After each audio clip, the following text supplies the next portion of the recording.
na ng'olina mukyala wo babbaawo alina ebintu byakolera ku WhatsApp tobitegeera wabula essimu ye ebeeramu looko ssaawa yonna.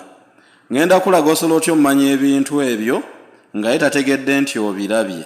Ky'ogenda okukola ojja kugenda ku ssimu ye ogende wali wateeramu looko ye password ye osoogeseeko 1 2 3 4 egaano manye mbusi gyakozesa. Ky'ojja okukola ojja kgenda wano emergency wano wona atuukawo onyige *#*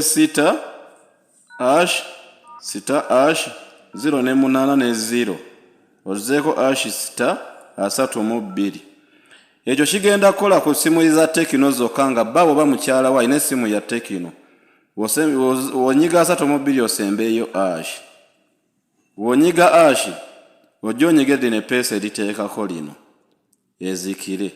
Wemala ozikira gikiriikinga emirundi 2 mu sikuriini eddemu eyake oddemu ogikiriikinga ezikire awo eba evaamu yokka ogende ku WhatsApp olabe buli kimu.